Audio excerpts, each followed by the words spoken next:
Assalamualaikum warahmatullahi wabarakatuh. Selamat datang. Pada kesempatan kali ini kita akan membahas sebuah transformasi yang sangat mendasar dalam dunia perencanaan kota, yaitu evolusi arsitektur data spasial dari yang tadinya berbasis file-file terpisah menuju sebuah basis data yang terpusat, kokoh, dan juga terintegrasi.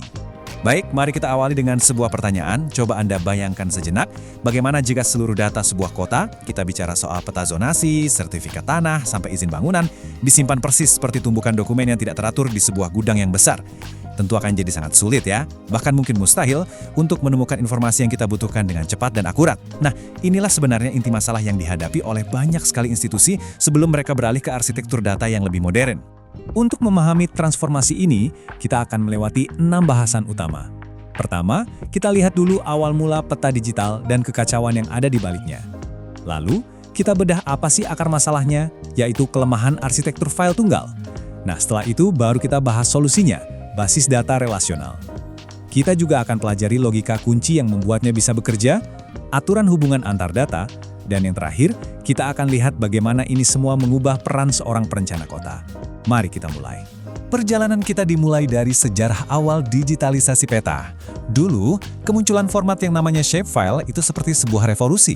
Tapi, ternyata di balik kemudahannya, format ini menyimpan potensi kekacauan yang baru benar-benar terasa seiring berjalannya waktu. Jadi, di awal tahun 90-an, shapefile itu jadi lompatan besar. Tiba-tiba, perencana bisa menggambar peta langsung di komputer. Tapi masuk ke era 2000-an, data perkotaan meledak jumlahnya. Nah, disitulah kelemahan sistem berbasis file ini mulai kelihatan. Sampai akhirnya sekarang, pindah ke arsitektur basis data relasional itu bukan lagi pilihan, tapi sudah jadi sebuah keharusan untuk tata kelola kota yang modern. Oke, sekarang mari kita fokus ke inti masalahnya. Kenapa sih arsitektur file tunggal, khususnya shapefile ini, justru jadi penghambat efisiensi dalam mengelola data sebuah kota?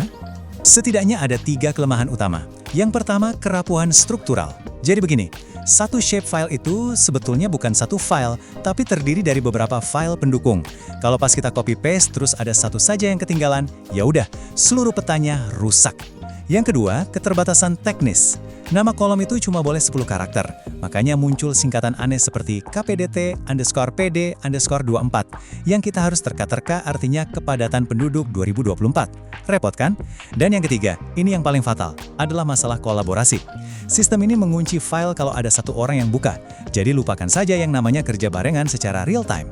Akibatnya apa? Nah, keterbatasan teknis ini justru menciptakan kebiasaan kerja yang buruk. Karena file sering terkunci, pegawai jadi cenderung menyalinnya berkali-kali. Praktik inilah yang kemudian, seperti kata kutipan ini, melahirkan puluhan versi peta dengan nama-nama yang membingungkan.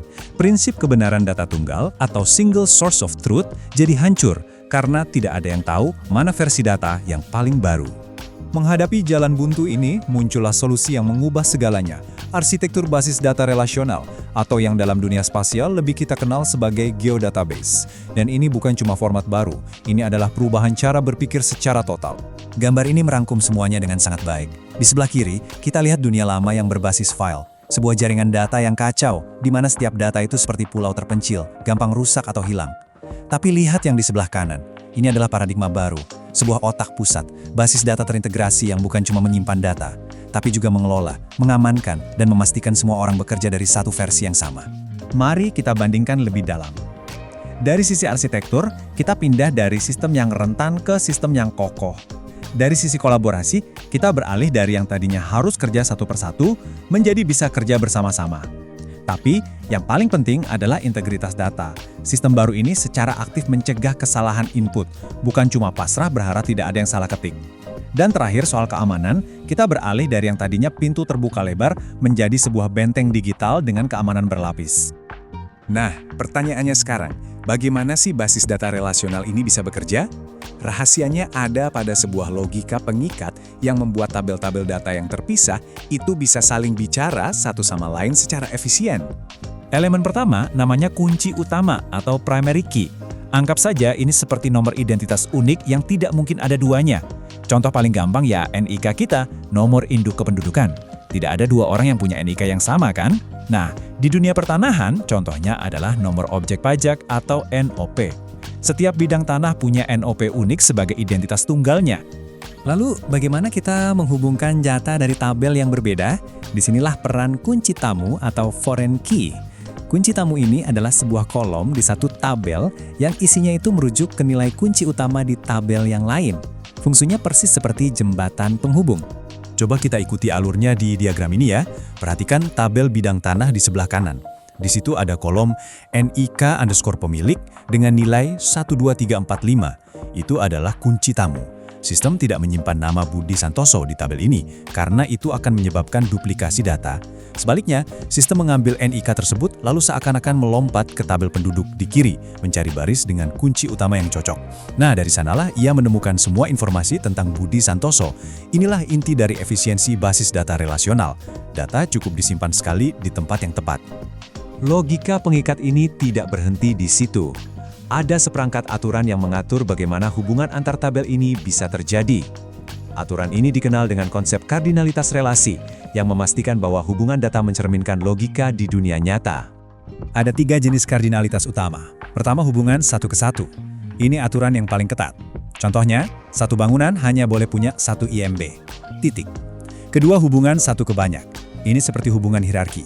Misalnya, satu kecamatan bisa punya banyak kelurahan. Dan yang ketiga, hubungan banyak ke banyak. Ini relasi yang lebih kompleks. Contohnya, banyak investor bisa punya saham di banyak gedung yang berbeda, dan sebaliknya. Semua perubahan teknologi ini pada akhirnya membawa dampak yang sangat besar pada profesi perencana kota. Peran mereka telah bertransformasi secara fundamental. Poin kuncinya adalah ini. Pekerjaan seorang perencana modern itu bukan lagi sekedar menggambar peta yang indah.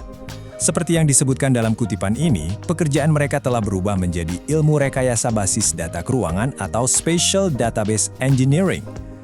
Kemampuan merancang arsitektur data kini menjadi sama pentingnya dengan kemampuan merancang tata ruang itu sendiri.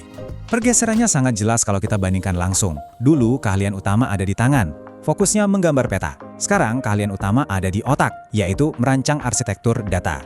Dulu tantangannya adalah mengelola salinan file yang berantakan. Sekarang, misinya adalah menjaga satu sumber kebenaran data. Jadi fokusnya telah bergeser dari estetika visual menjadi logika, integritas, dan keamanan informasi.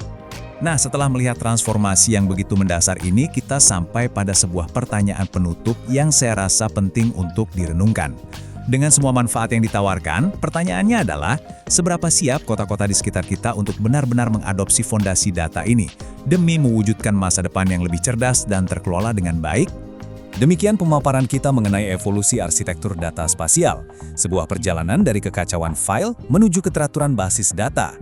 Semoga ini memberikan wawasan baru tentang bagaimana fondasi digital membentuk kota masa depan kita. Terima kasih atas perhatian Anda. Wassalamualaikum warahmatullahi wabarakatuh.